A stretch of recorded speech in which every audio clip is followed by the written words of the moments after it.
What's up, folks? Max here, and let's get right into it and start talking about the stuff that happened in the Street Fighter gameplay trailer and on-stage demo for Street Fighter V.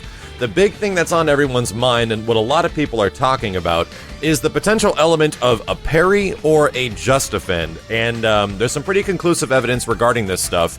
And for you guys that don't know, parries come from Street Fighter III Third Strike, just defends come from games like Garou, Mark of the Wolves from SNK. They're also in K-Groove from Capcom vs. SNK 2. You essentially press back right before somebody hits you, and you kind of do a reverse parry in a way. But they have very unique properties, especially in CVS2, they give you life back. But for Street Fighter V, the big debate right now is that, is there just defends, is there parries, what's going on? And I have some pretty conclusive evidence. There is nothing right here, guys, that actually shows there are parries.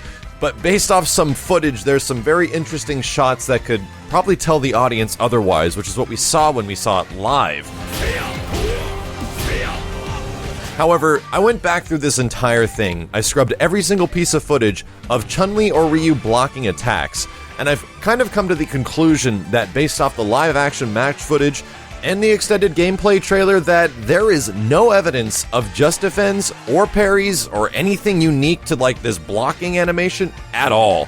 Every single time you see somebody block a light, medium, or heavy attack, it's kind of represented by this hit spark, and that hit spark remains consistent for both the characters throughout the entire time. It's very small when there's a light attack, it gets a little bigger in a medium attack, and then it's kind of like this huge burst when it's in a heavy. This is only on block, not on hit, so we're only talking about these situations where people are trying to figure out if there's just defending or parrying in the game.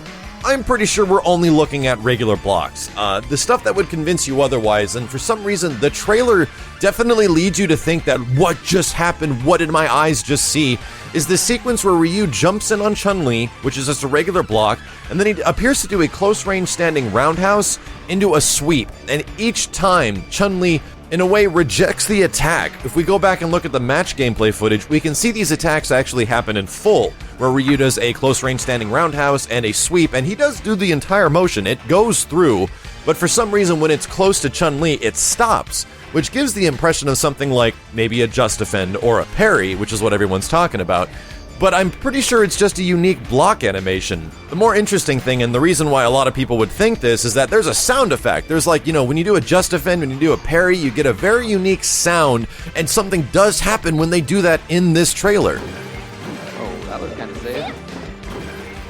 Throughout a multitude of times, you hear that thing and it's like, oh dude, there's a just defend, or it's a parry, or it's something. Actually, it's not, guys. If you go throughout the entire thing, every time you hear that audio cue, it's either the revenge gauge filling up to the next bar, or filling up a unique bar, or the super meter at the bottom filling up another bar itself, and it kind of goes dring every time it does.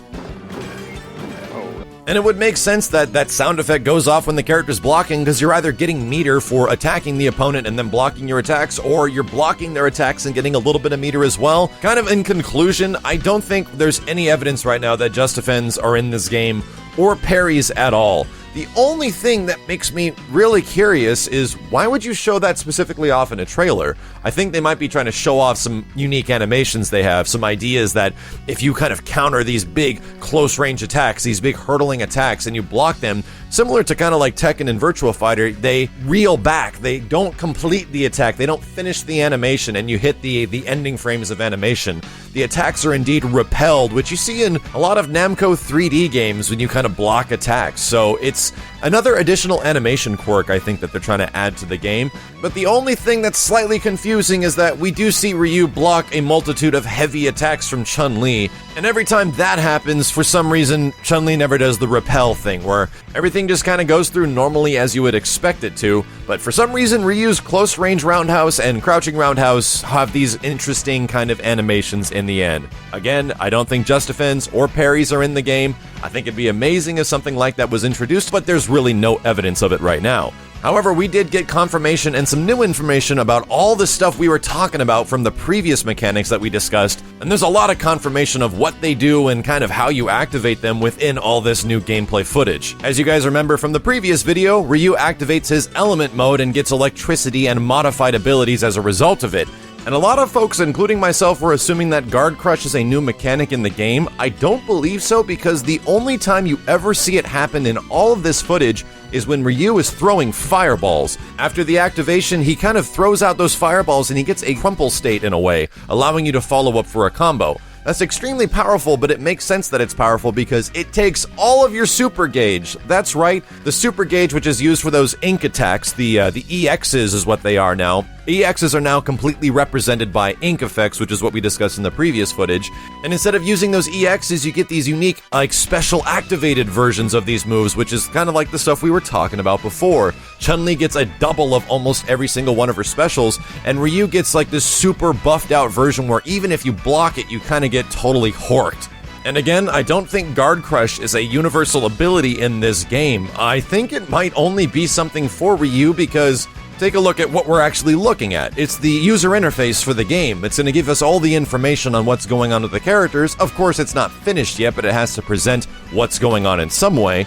And there's no guard gauge. Usually you don't see stun gauges in some fighting games. That's kind of a mystery element. The only time we really got to see it was in the Street Fighter 3 series. But in terms of a guard gauge, you kind of need to know when your guard is going to break so you can be more offensive, so you can have an idea of, okay, I'm about to get guard broken, I gotta get back in this. Kind of in Street Fighter games, a stun gauge is either represented or not represented. You can kind of have this universal underlying that I know I'm about to stun them, I know I'm about to get the dizzy. But with guard gauge, you kind of need to know this, which is why usually if you have a guard gauge, you have something like alpha counters, where you spend meter on an alpha counter to get somebody off of you to prevent you from getting guard broken. Hopefully that does make sense. It does look like the Guard Crush ability is kind of unique to Ryu in this game, as we only see it ever happen in one specific situation, and that's when that big fireball is thrown after his activation. There was also a deconfirmation of something I was talking about earlier, which is why there's a 1-player and a 2-player symbol above the characters, and that's because at the beginning of the second round, or potentially the third round, the spot of who began in player 1 or 2 can switch because of the stage transitions. We notice, as the guys mentioned during commentary, player 2 is on the first player side, and then player 1 ends up being on the second player side, so that would get pretty confusing sometimes, especially if you're in a mirror match and your characters have pretty similar clothing. Additionally, Chun-Li at one point appears to do a focus attack style move that interrupts an existing combo where the character is being hit and allows her to continue the combo even further, just like in Street Fighter 4. It has the exact same waterish effect that all of her other EX moves do, meaning that we probably have 3 different things that your EX bar does, which is either doing the unique ink moves, which are just super beefed out versions of your existing special attacks. It also lets you burn the entire thing to go into your elemental stance, which super buffs out all your special attacks for a limited period of time, but also allows you to cancel special moves into other moves to continue a combo. Kinda crazy. Additionally, the elemental stances also expire in some way, whether it's controlled by the character or a unique situation. Check this out. As soon as Ryu activates into the mode during the on-stage footage, he loses the ability, he loses the electricity on his arms as soon as he throws out the fireball. The fireball is infused with the special ability. It's pretty much a Denjin Hadouken. It's unblockable, it looks like at this point, because it crushes Chun-Li's guard, but he loses the ability after. As soon as the fireball is thrown, the electricity is gone from his arms. The Revenge Gauge is back, and it kind of acts identical to Street Fighter 4. It has 2 separate variations, like a level 1 and a level 2, while you gain the ability to do the Revenge attack as a result of taking damage. The other interesting thing is that Ryu consistently performs this move off of a low forward, meaning you can normal cancel your Revenge attack now, which is a lot different than having to sacrifice a focus attack dash cancel in order to combo into your Ultra Gauge, which was used in Street Fighter 4. And it's also kind of funny, early in development of SF4, the Ultra Bar was called the Revenge Gauge. Ryu also activates his elemental stance later on, but loses the ability to perform any elemental attacks as soon as he's jumped in and hit by Chun-Li. You'll notice that as soon as he takes a little bit of damage, the effect is lost from the arms completely. There also appears to be a moment where Chun-Li does not die as a result of chip damage. If you pay attention to the life bars during all these fights, the characters are indeed losing their sub-health as a result of blocking both normal and special attacks. And at one point we see Chun-Li lose a little bit of life right before she's about to die, but she doesn't appear to die as a result of the special. However, you do see that she has a small smidgen of what appears to be a little bit of red health, kind of the sub-health that eventually builds up, but right as she's hit by the final fireball, it's indeed not a blocked attack to confirm whether it was a chip damage victory, because the character gets a V, a regular V for victory, and not a C for chip, which is how it's usually represented in Street Fighter. I'm still kind of on the fence of this one, whether or not you might not be able to die as a result of chip damage. It's very situational in this specific moment, and it never happens again, and the conclusion can kind of go in either direction. Another amazing animation touch-up is the technical that you receive when you hit the ground. If you quick get up off the ground in Street Fighter V, the character recovers and then performs an immediate reversal, and it looks amazing. It honestly looks like it's one complete animation of Ryu dodging off the ground and then going straight into the uppercut.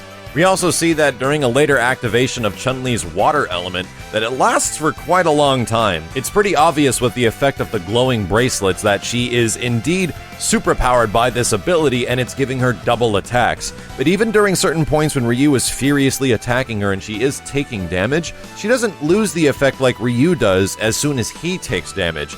Kind of interesting, and I think it's a result of her having more super meter, and it might just last a lot longer. We're seeing an example of what appears to be a new spin state as a result of a counter hit from Ryu. It kind of only happens as a result of really beefed up attacks, like these really heavy standing, like fierce punches. But I'm thinking that you kind of get to do anything you want after this. It really appears that Ryu is a heavy, beefy character in Street Fighter V. He's a lot slower than previous versions, and he's really not just the other Shoto counterpart. He seems to be the heavy hitter, even more so than Street Fighter 3 Third Strike, where Ryu definitely felt more weighted than any of the other Shotos in that game. And another note is that the character's EX bars are indeed different. Their super gauge is more reminiscent from Street Fighter 3 and the series that allowed you to choose which supers you want. I'm pretty sure that's exactly what's happening here, and we're probably going to be able to choose what super we're going to be using for Street Fighter V, and that'll change how much bar you need to get to activate that super or activate into your character's unique elemental stance. There's a lot more that we can talk about regarding the individual moves of each character, how things are drastically different, and how a lot of this game looks like Street Fighter 3 Third Strike, but there's also a lot of other things that are directly coming from the Street Fighter 4 series, like Revenge Gauge, the Super Meter, how your character gets recoverable life and does recover, but some new things like taking block damage from normal attacks, activating and using all of your meter for some supercharged beefy mode, making for some drastic differences in the gameplay of Street Fighter V. Hopefully you guys can see that now, because I know a lot of you are seeing this game and it looks the exact same as like Street Fighter 4. There's some nuances in here that'll make it very interesting. I do hope that down the line we get some pretty crazy mechanics like parrying, although I do not want it to be the exact same as Street Fighter 3 Third Strike. I want it to be a little bit more risky, potentially taking away sub-health just like how we saw characters blocking those normal attacks. I think that'd be perfect. If you mess up, you take a whole bunch of damage if you choose to do something crazy like a parry. Either way, dudes, let me know what you think in the comments below regarding the current gameplay analysis of Street Fighter V. The other one I'm going to come back with very soon is the similarities to Street Fighter 3, because I'm pretty sure based off all of this, and if we do a visual comparison between the few games, especially the last three in the series, we're going to see some shocking similarities to Street Fighter 3, its animations, and how the characters move. Not to mention the all-encompassing Illuminati connection to Charlie at the end of the trailer. Why does Charlie have the exact same sort of design on his forehead that both Gil and Urien had in Street Fighter 3 Third Strike? I'm pretty sure the best answer to that is resurrection! As always, dudes, thank you very much for watching. My name is Maximilian, and I'll see you next time.